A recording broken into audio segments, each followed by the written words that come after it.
When Jesus taught his disciples to pray, he began with words that have echoed through centuries. Our Father which art in heaven, hallowed be thy name, thy kingdom come, thy will be done in earth as it is in heaven. These are not just lines to recite. They are the opening vision of God's future and the deepest longing of Christ's followers. But here's the challenge. If God is already holy, why would Jesus teach us to pray that his name be made holy? That question is the doorway into the larger story. It forces us to wrestle with the tension between God's inherent holiness and the world's perception of him. It invites us to explore Israel's history, the nation's misunderstanding, and God's promise to vindicate his name in a way far greater than anyone expected. So our first question is this: what is the pre-understanding behind our request that God make his name holy?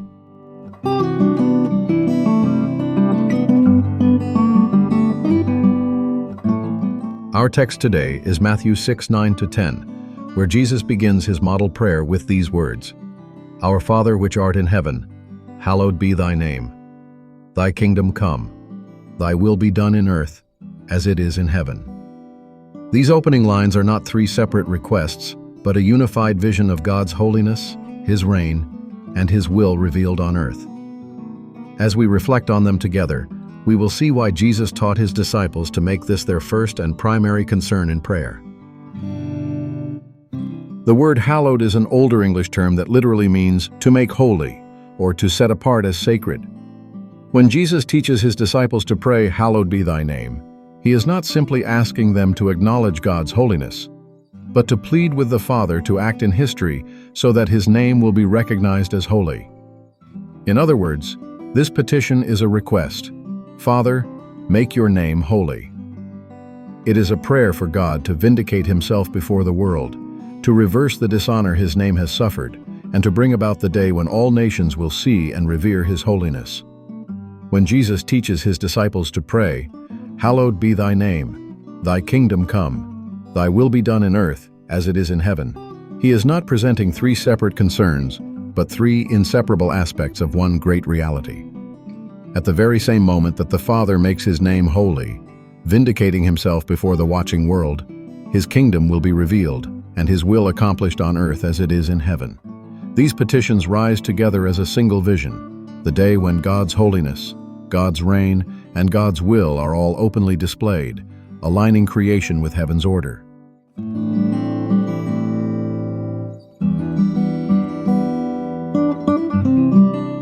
God's name is already holy. By his very nature, God is set apart, pure, and glorious, and his reputation throughout Scripture affirms his holiness. The angels cry, "Holy, holy, holy," in Isaiah's vision, and the psalmists declare his name to be exalted above all the earth. Nothing we say or do can add to the holiness that belongs to him inherently. He is holy in himself, and his name carries that holiness by right. Yet Jesus still instructs his disciples to pray, "Father, make your name holy." Why? Because while God is holy in essence, his holiness is not always acknowledged or honored in the world. Nations have mocked his name, Israel's failures have brought reproach upon it, and human rebellion has obscured his glory. The pre-understanding behind this request is that we live in a world where God's holiness is contested, ignored, or denied. To pray that his name be hallowed is to ask for God to vindicate himself, to act in history so that his holiness is unmistakably revealed and his reputation restored before all peoples. This sets the stage for our deeper exploration of how the petitions of the Lord's Prayer anticipate that vindication.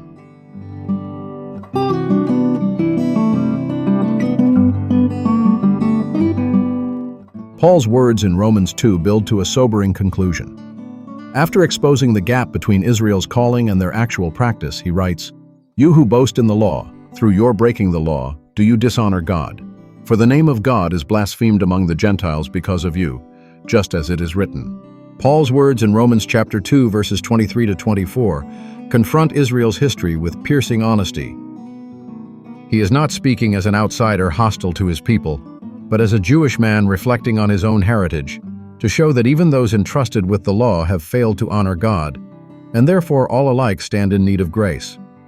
His sharpest challenge is directed toward the Pharisaical brotherhood, who insisted that strict law-keeping was the path to divine approval. Paul's point is clear. That concept of justification failed in the past, and will continue to fail, because only God's grace revealed in the gospel can vindicate his name and bring true righteousness. To fully understand Paul's conviction, we must look back to the Old Testament passages that shaped his thinking. In Ezekiel chapter 36, verses 16 to 19, God declares that Israel's defilement and exile led the nations to profane his name. Similarly, Isaiah chapter 52, verse 5, laments that God's people were oppressed and scattered, and as a result, his name was continually despised. These texts reveal the tragic pattern. Israel's failures not only harmed themselves, but also tarnished God's reputation before the world. By citing this tradition, Paul sets the stage for his larger argument, that God must act to vindicate his name, and that the gospel itself is the means by which his holiness and glory will be revealed to all nations.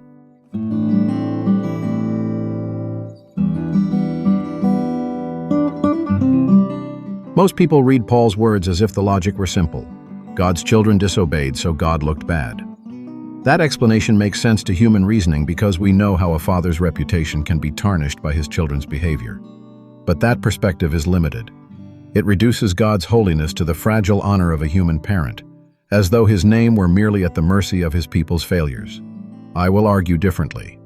The deeper issue is not that God's holiness was diminished, but that the nations misinterpreted his actions. When Israel was judged and scattered, the Gentiles concluded that Yahweh was weak or unfaithful.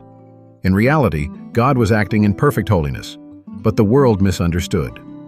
That misunderstanding is what Paul exposes, and it is why Jesus teaches us to pray that the Father would vindicate his name, so that his holiness will be unmistakable, not obscured by human rebellion or distorted by human perception. The real issue is not that Israel's disobedience diminished God's holiness, but that the nations misread what was happening. When God judged his people and sent them into exile, the Gentiles concluded that Yahweh was powerless or unfaithful, and so his name was profaned among them. In truth, God was acting in perfect holiness, but the world misunderstood his actions. This is the background Paul is drawing upon in Romans 2, and it takes us back to the Old Testament itself. In Ezekiel chapter 36, verses 16 to 19, God explains how Israel's defilement and exile led the nations to despise his name. In Isaiah chapter 52, verse 5, we hear the lament that his name is continually blasphemed because of his people's oppression. These passages show us the deeper problem. Not that God's holiness was lacking, but that his reputation was obscured by human rebellion and distorted by human perception.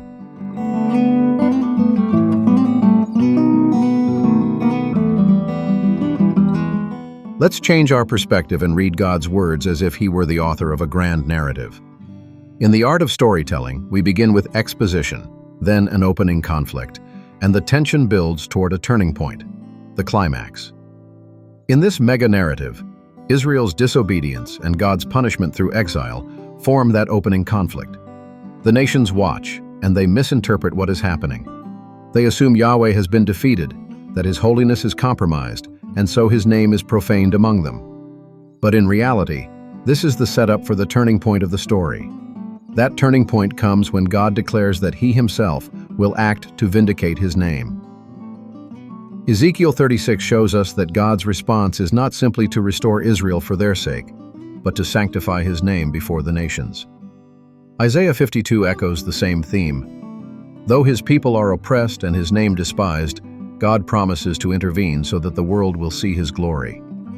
In narrative terms, the exile is the conflict, but the climax is God's vindication, the moment when his holiness is revealed beyond dispute and his reputation is restored before all peoples.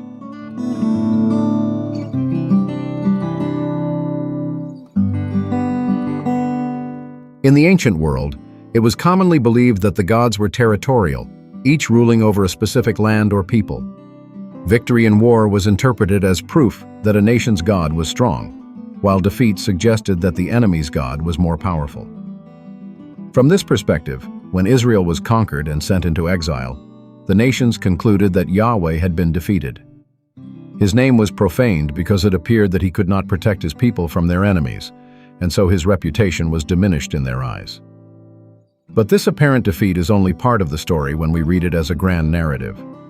In literary terms, Israel's exile is the rising action, the tension that builds toward a climax.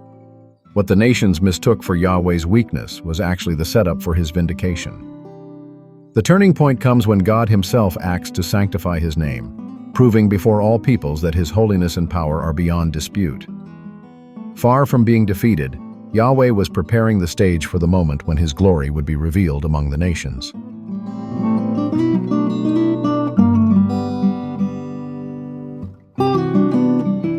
In Ezekiel 36, God promises to restore his holy name in a strikingly peculiar way, by transforming the very hearts of his people.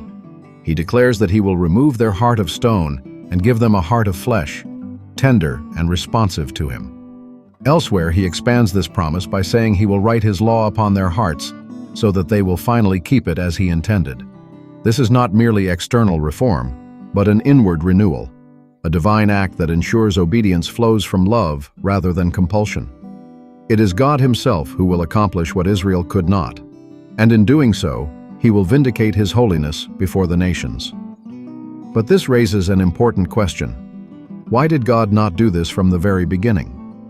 Why allow centuries of disobedience, exile, and reproach before granting his people new hearts? The answer lies in the shape of the grand narrative. Israel's failures were not the end of the story, but part of the rising tension that leads to the climax. By waiting until a future moment to remove their hardened hearts, God demonstrates that their disobedience was not final. It was the setup for his decisive intervention, the turning point when he would resolve the tension and prove himself faithful to his word. In this way, Ezekiel 36 shows that God's holiness is revealed not in avoiding conflict, but in triumphing over it, transforming his people and restoring his name before the watching world.